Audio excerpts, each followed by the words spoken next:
Let me share my screen.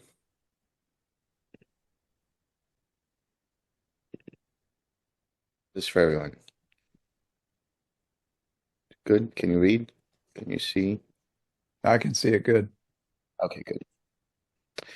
So the sutta we're reading is, well, we're going to be reading two suttas, one followed by the other, in this succession of the Book of Tens in Anguttara Nikaya.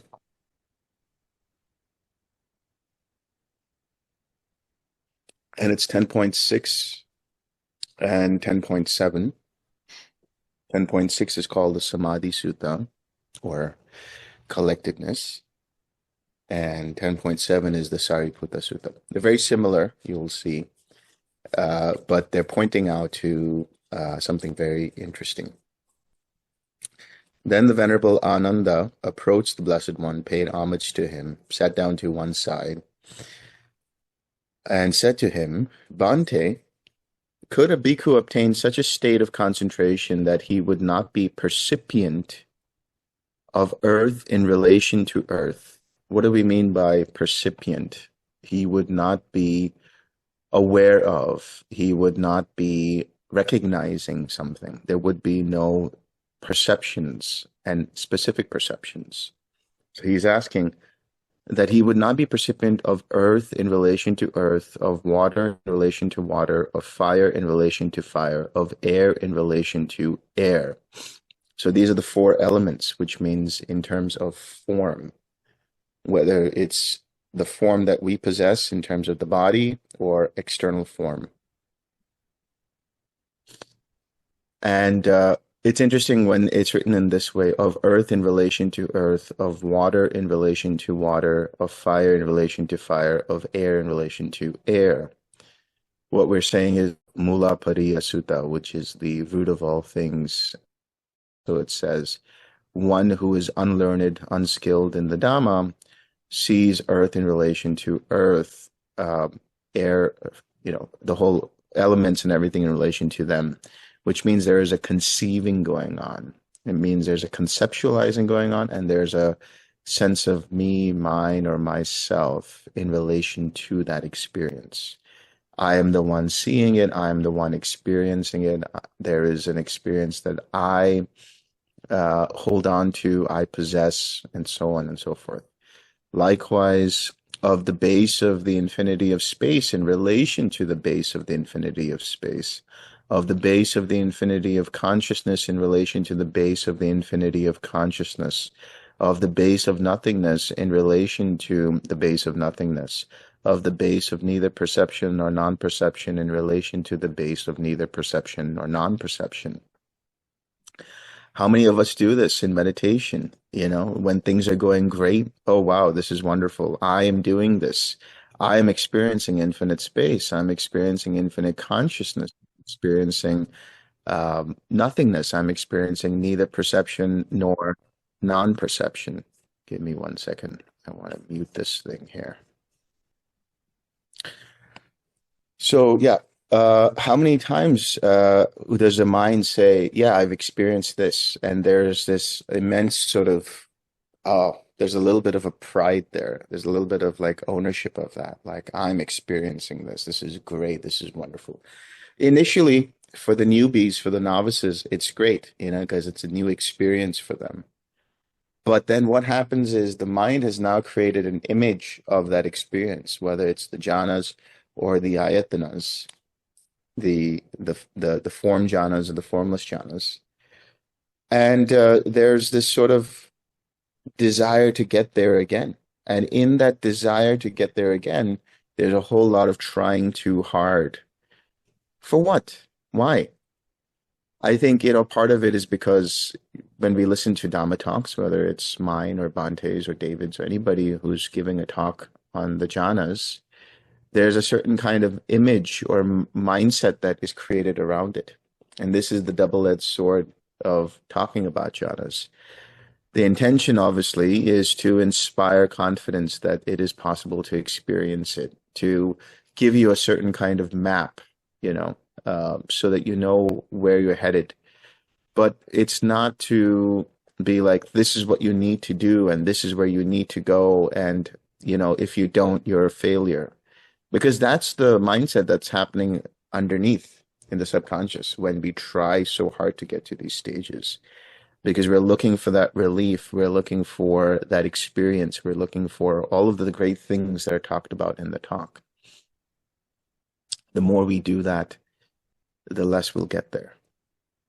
Instead, if we just see all experience as just experience and not relate to it from a core essence of a self, which is illusory, and we are able to understand things as they are, that here is an experience. Okay, I remember, this person talking about it at the Dhamma talk. Maybe this is what it is.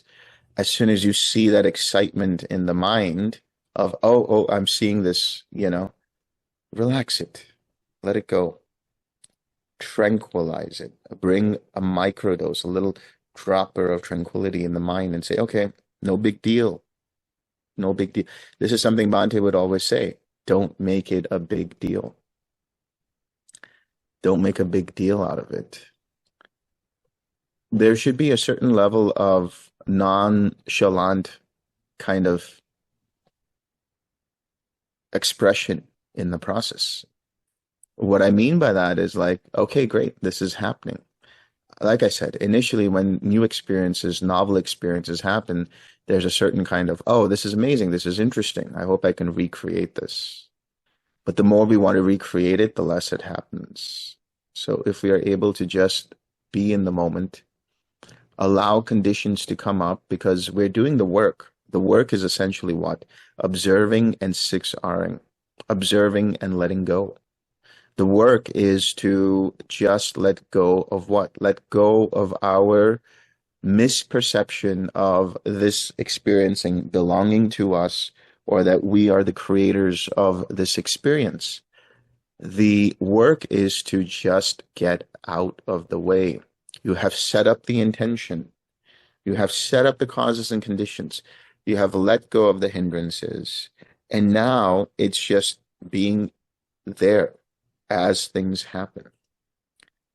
So in the same way, he asks the question of this world in relation to this world, of the other world in relation to the other world, but he would still be percipient.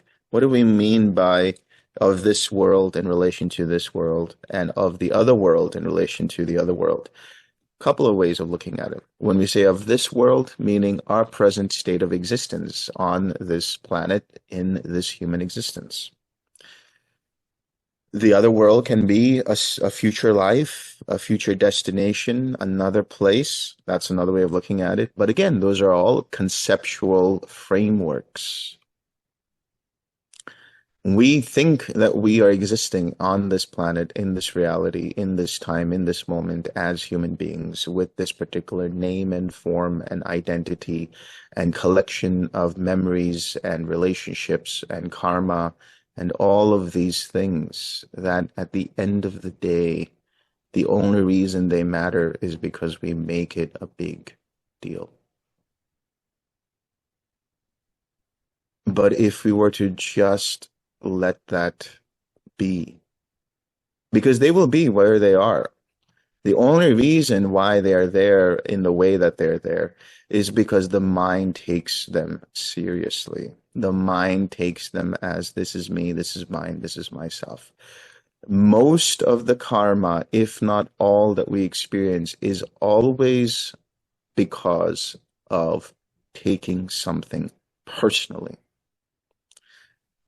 Every time I feel like I am hurt, every time I feel like I am disrespected, every time I feel like I am in a conflict with another person, every time I get into a defensive, reactive mode of being, there is a false I there, a false sense of me present. When we are able to just don't care, doesn't mean we are indifferent. The attitude of don't care is you really see through with disenchantment, the freedom from enchantment, the dispassion, the non-stick mind, where the mind sees that I really don't care because I've seen where this leads. I've seen when I go into this discussion where it leads. I've seen when I go into this sensual pleasure where it ultimately leads. I see what happens when I react in this way. And when there are those cracks in which we see still reactivity, it's because we haven't really learned and become disenchanted enough, dispassionate enough towards those experiences. And that's just the lesson to be learned. And we recognize that and we learn to let go of it. We learn to understand what it is. You know, in today's world, we have all kinds of modalities. And one of the modalities is, oh, we should look into the behavior. We should look into the experience. We should look into the trauma. We should look into the trigger. And I will grant you that it is important to acknowledge and see and understand what is happening. But beyond looking into it, that is to say, beyond that and looking into it, and then just trying to figure out, okay, what happened here? Why is it? That's a very surface level thing, you know, and no matter how deep it feels for us to go into it, it's nothing but propagation and proliferation of the same old nonsense. The idea here is to acknowledge that it is present, however long that takes you, but remember not to get caught up in it. Have the distance to be able to see it for what it is. Yes, I'm feeling terrible right now. Yes, there's all of this traumatic association with it. Yes, I'm feeling triggered right now. Yes, I'm feeling uncomfortable. I feel tension in the body. I feel my nervous system engaging in a fight or flight mode. I am experiencing heat, or I'm experiencing anxiety, or I'm experiencing my heart fluttering. I'm experiencing my breath becoming more rapid. I'm experiencing all of these things. As soon as I notice this is the mindfulness. In the four foundations of mindfulness, it also says this.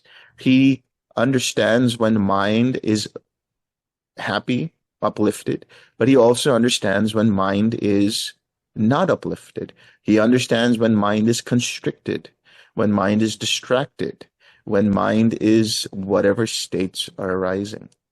You are just understanding it, acknowledging it, realizing its presence. But then the next step is to let go. And what are we letting go? We are letting go our identification with the experience.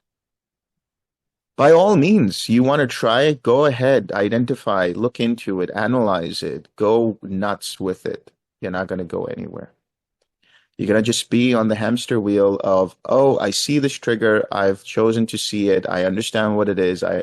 It's because my father said this when I was 5 years old. It's because this happened. It's because my mother didn't hug me enough. It's because of this and this and this and this. Go to it. What you will see at the end of the day is that you are only proliferating the same thing. You are only deepening the crevices of the sankharas so that you continue to build up and associate those personality traits in the form of clinging and in the form of habitual tendencies. At some point, you will realize and see, why am I doing this? I'm only causing myself more harm. I think I'm solving the problem by going into it. But one day you realize, I'm not interested anymore. I'd like to just drop it. I like to just let it go. And that's when disenchantment sets in. That's when dispassion sets in. And now you go into that dispassionate mode. Doesn't mean you have a lack of compassion. Doesn't mean you have a lack of understanding suffering. Doesn't mean that you don't have empathy for others. But you are at a space of mind in which nothing affects you nearly as much as it did before.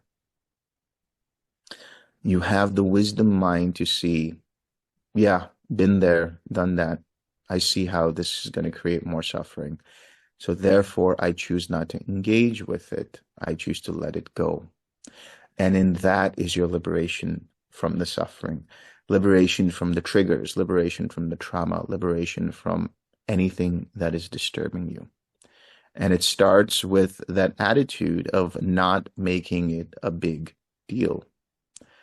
So whether it is in relation to this world, and what do we mean by this world? It could be all of our different things that we bring into this world and we have developed into this world with our sense bases, with our emotions, with our memories, with our whatever it is. And the other world can mean, yes, in relation to the future existence, not only in this life, but possibly in other lives. But another way of looking at it is, in the other world is the world that is in the mind, not related to the physical senses, but related to what is happening in the mind in terms of are hindrances present or not present? Are the enlightenment factors present or not present? Are the jhanas present or not present? So the question here is that he would not be percipient of any of these things, the four great elements, the four ayatanas, of all of the experiences that we're having as humans and the other world.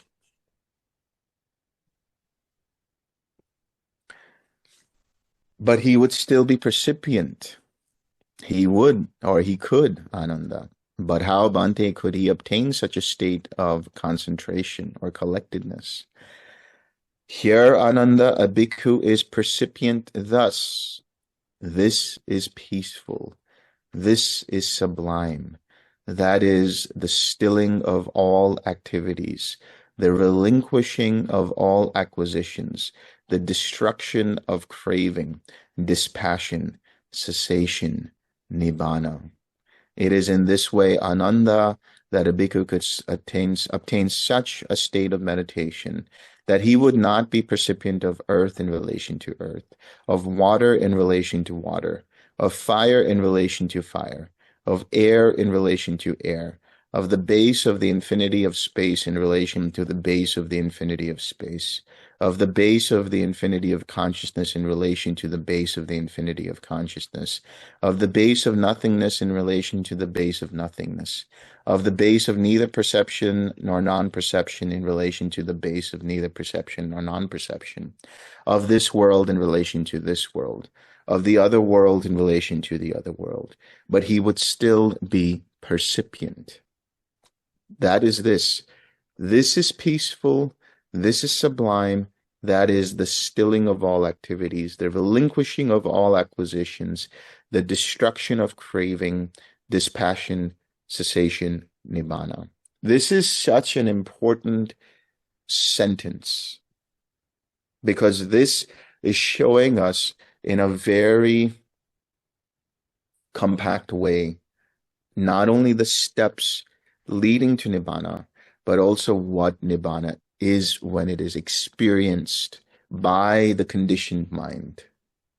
Because what we experience as joy, what we experience as relief, what we experience as wisdom, what we experience as seeing dependent origination, what we experience as emptiness, what we experience as whatever it is that we experience is a reflection of the experience of Nibbana, the so-called experience of Nibbana. In other words, you are not experiencing Nibbana, but you are experiencing the reflection of Nibbana. Because your mind, being conditioned by the Nibbana Dhatu, is seeing this, namely that this is peaceful. There is tranquility. This is sublime. There is a transcendental quality to it. That is the stilling of all activities. The formations have slowed down. The formations have stilled. The relinquishing of all acquisitions. There is a total disengagement of all experience. The realization that this is not me, not mine, not myself. becomes deep enough that we don't hold on to a single thing. The destruction of craving. There is no more going out into something to possess. There is no more obsessiveness towards the desire to hold on to something, or the desire to push away anything, or the desire to even stay in between, or the desire to say, this is me, mine, or myself, to hold on to a standpoint that this is me, mine, or myself. You're looking neither outward, nor inward, nor in between. You have let go of all notions and standpoints from where there can be some kind of craving. Dispassion, vairagya, total quote unquote don't care attitude, total not making it a big deal attitude. Cessation. You become liberated from the thing that bothers you. You become liberated from, on a more transcendental space, attachment to existence and nibbana. You are free from any further fueling of future existence. So if you truly just embody these qualities and understand and see and experience that mundane nibbana, whenever you relax and let go, you see the cessation in the mundane world in that moment. You see the clear, cloudless, blue, expansive sky mind, which is mundane nibbana. Now we'll move on to 10.7. Then the Venerable Ananda approached the Venerable Sariputta and exchanged greetings with him.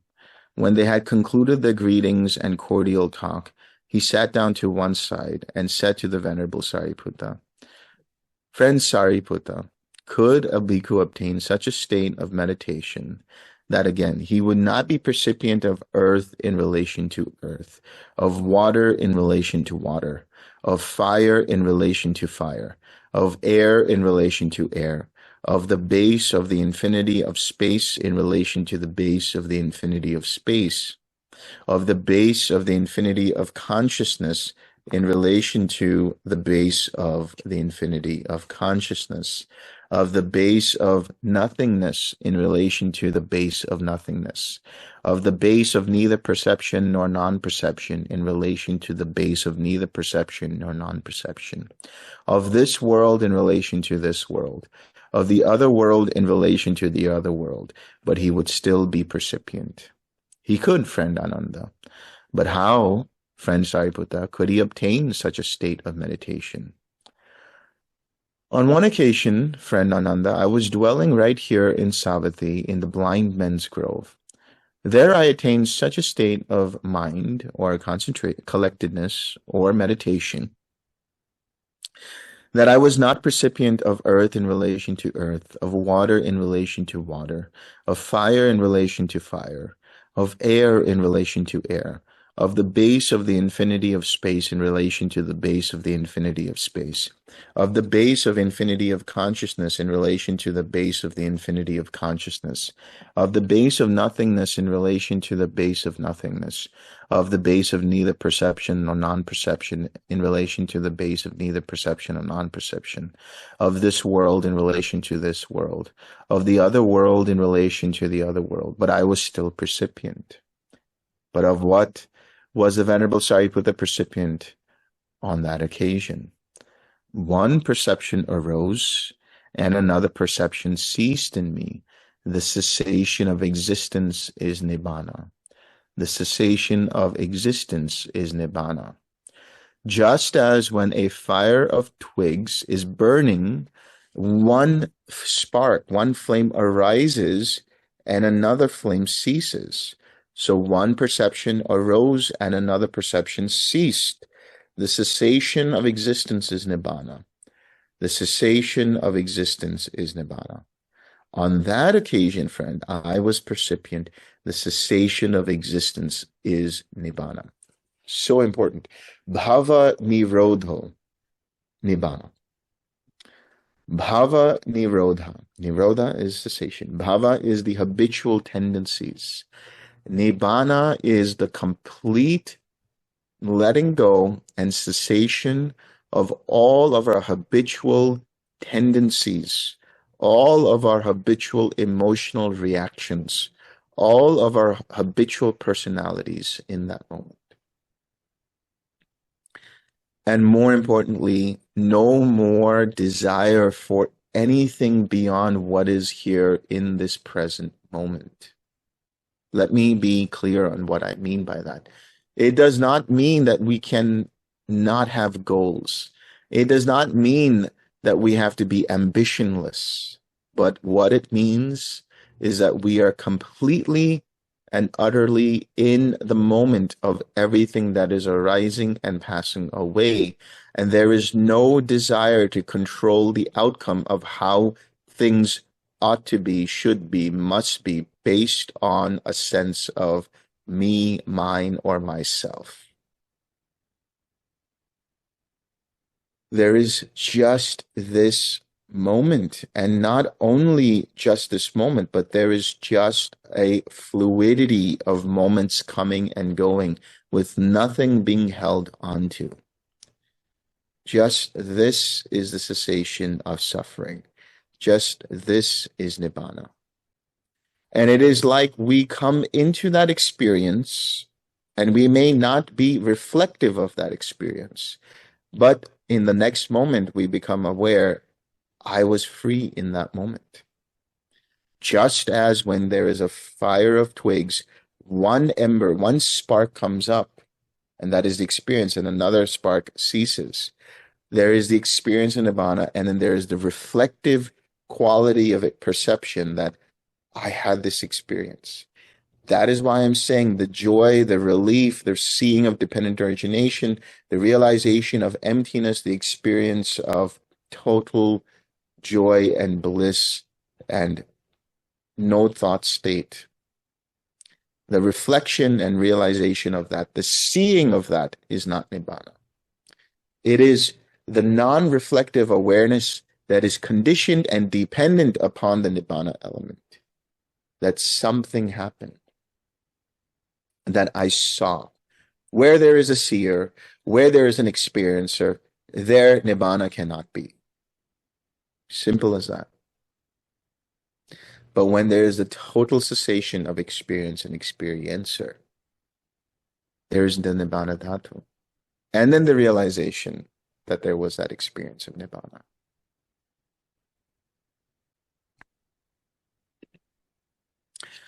Okay, that's the ending of that. All right. Thank you, everyone. I'll see you around.